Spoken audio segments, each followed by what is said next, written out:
Hey everybody, this is Josh Cook, aka Seizures Palace, and today we are about to go over Song a Week number 21, which is a song that I wrote recently this week called Torsion.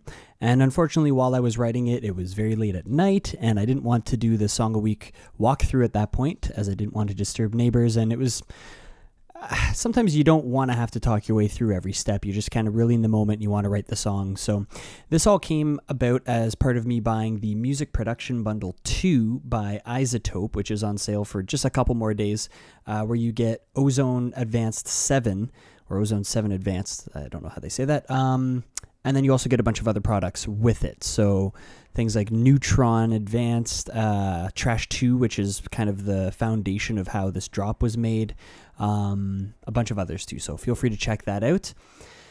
As for today's walkthrough, let's just go through bit by bit. This, because of the number of instances of Trash 2 and Decapitator that I'm using, there's some latency and there's also some weird kind of jitteriness, but I can still take you through the majority of the composition kind of step by step. So here is Creepy Organ, which I decided to start this piece with. Let's give it a listen. And you can hear that jitteriness, the inconsistency in the volume. That's in the export, it's not there, so.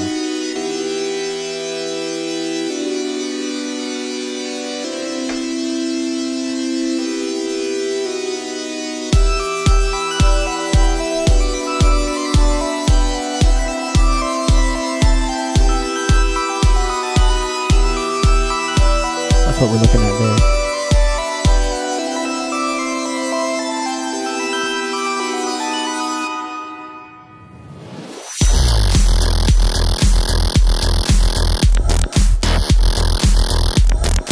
Okay, so let's break down that intro. Two parts. We got these chimes, and this was through Evolve Mutation, which is in Contact. It's kind of some creepy atmosphere, something to balance out this, and without any reverb. That organ sounds pretty boring, so there's quite a bit of like cathedral-style reverb to make it sound a little more like a synthetic church organ, that kind of idea.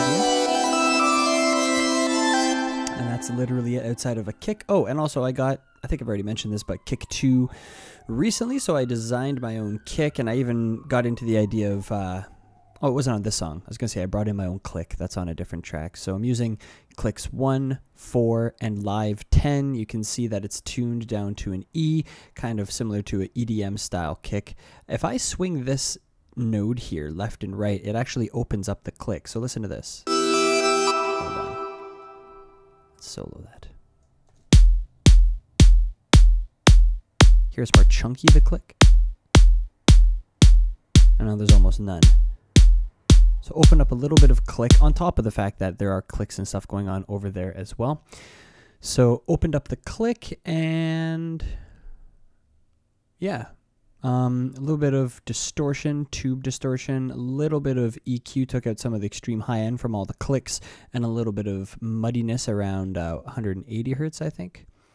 Yeah, and so anyway, made my own kick-ish. I still feel weird saying that I made my own kick in that generator because they make it so simple, but it is. You're synthesizing your own kick, and the drums are pretty simple, comparable with my other songs. So just a lot of layered claps and snares with various EQs or compression. This one here is side-chained a little bit, the snare. The claps are normally pulled a little bit ahead of the beat. And yeah, I think that's everything worth mentioning anyway.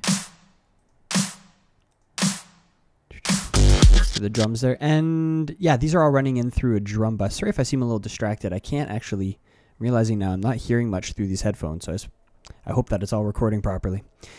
So the drum bus is a decapitator to add some saturation, an EQ to get rid of some mud and emphasize the main frequencies that the drums are already sort of claiming as their space, and then some pretty serious compression, and then a little bit of coloring at the end if I so choose through some EQ. I've used the solid EQ to give it a bit more of an analog feel, or I don't know, I just kind of wanted to put some expensive EQs on the drum bus because that's a super important part of the mix. I'm not going to show you settings, that's up to you to come up with. And I have a new template now, so when I open up a session, there's short drum reverb, medium reverb, huge verb, short delay, long delay, and tape delay, which is Soundtoys Echo Boy. So yeah, that's another new thing that I did recently. And then, of course, if you have a few things that you know you're always going to bring up in your session, what you can do is go Live Preferences and go into File folder, and where it says Save Current Set as Default, just hit Save. If you already have a template, it'll probably ask if you want to, are you sure you want to save? But it's great. Literally every time I open up Ableton, all of my sends here are already good to go. If I want to do any other parallel compression or types of send effects, then I can just add 1 or 2 as needed or get rid of a couple as needed. Because I'm using the RC24 and the RC48 reverbs, as well as delays like the Echo Boy, when I open up the session, I'm already at about 10% CPU, but I've also saved myself about 30% of the time. So there's a compromise there, but it all comes down to, if you have a really powerful computer, you don't really have to worry about that too much. Mine's pretty damn powerful, but still some room for improvement. I was using Damage to create the hi-hats. I just really like their, I think they call it like a live kit or studio kit, I think. And I just flattened all that down so I didn't have an instance of Contact open afterwards, and that's just kind of giving a sound like pretty realistic sounding drums for the most part. I chopped them a little bit so the decay was a little bit shorter, and then later something kind of like that. And there's a softness, almost like someone's really fast with tapping their foot on the hi-hat. So there's that classic sub bass, and again, I got that from the Slynk tutorial video on YouTube, so check him out, SLYNK. He's got a great tutorial for coming up with your own sub bass that translates well onto various systems. So not sure how well you can hear that, but you should at least be able to hear it a bit, and that's sort of some underlying foundation. Through Rise and Hit, which is also Contact, and this was also frozen and flattened to make it into a WAV file, so that way I didn't have to worry about the CPU usage from Contact. I basically took, there's one that had Anvil in the title, and I just took the impact, just that. It sounds like a kind of dinky anvil, but when it's paired with the other drums, kind of gives a neat sound. And that's kind of, I guess, similar to a lot of that 100 or 110 beat per minute French sound right now. Not that everyone's using anvils, but I've heard it a couple times or something similar. So I took a tip from them. Some rise and hits with some interesting character. So yeah, that's all been flattened, but I did, it was just a regular rise, and I took a high pass filter, and I swept it up right as the drop happened, and then brought it right back right after that first beat of the drop happened. So you kind of get that sort of sound. Better just to show you again. It sounds like this one more time. And then there's little impacts, just that guy later. And then the fun part, the drop. So this was just me. I started with this bass up here. So that was the one that I started with, and then, just one second. All right, had to turn it up a bit on my end. So this original sound, before I put it through Isotope Trash, my first time using Isotope Trash, I was very excited at this point. It's a really dinky sound. It's nothing too crazy. The sound design was super simple, but I wanted something smooth-ish off the start, and then the direction quickly got turned around when I put this particular preset on, and it just sounded totally trashed. It just sounded awesome and distorted. So here's the original sound. Brace yourself. That's it. So if I throw on trash while it's playing, huge difference, huge. And then so I duplicated that, and I went in and found, oh, not yet actually. So I went in and found a different preset and kind of tweaked it a little bit. I was so jazzed by the presets, though. It was my first day using it, that I kind of mostly just focused on using those. So here's this sound. Adds like this breathiness. That wasn't me. That wasn't sound design or anything on my end. That's the original sound. It's so simple.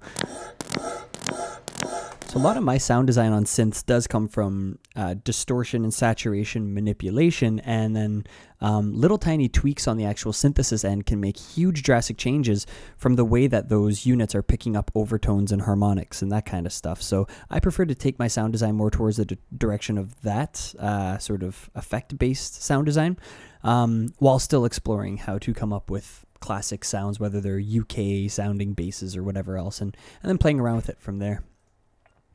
So if I was to show you the second bass here, we have this.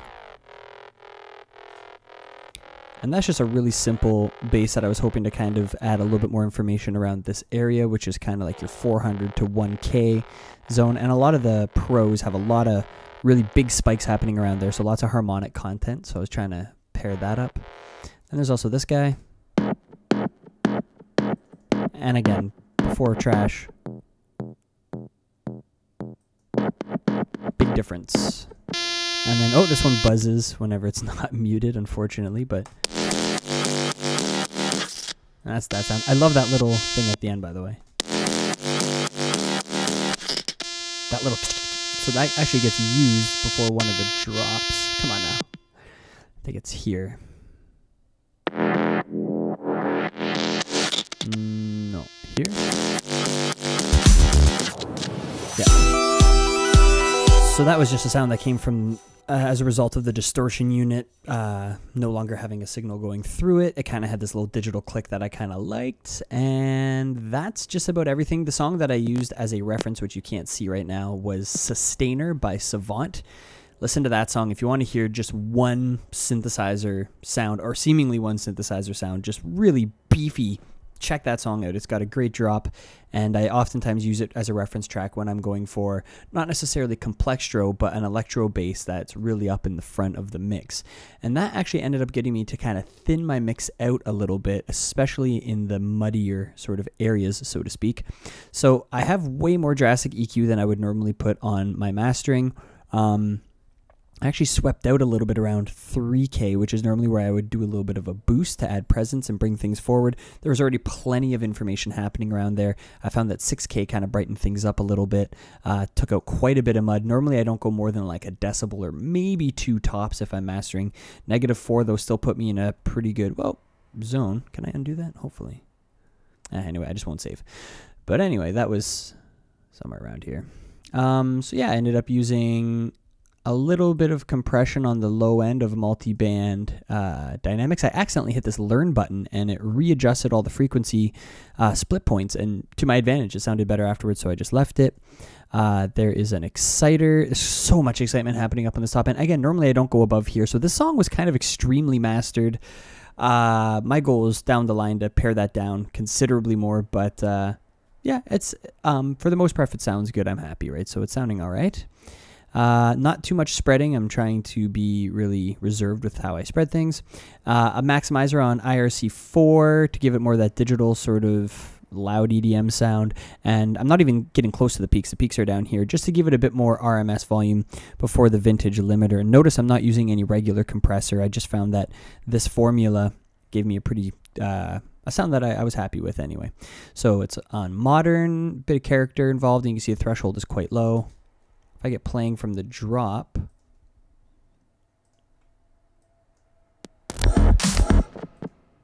let's try that. So I'm just controlling peaks. Here you can see it's just adding a little bit more RMS more than anything. Now there's a whole lot of really directed mono content here. I think I'd like to have a little bit more sort of focus on the sides without adding too much weight onto the sides of the mix, and still something that collapses well into mono. So that's kind of like future goals. Yeah, I'd like this to be a little bit more wide here. Kind of like not too different than what they're showing in the picture here. A nice sort of balanced image. And then you can hear like without the exciter on.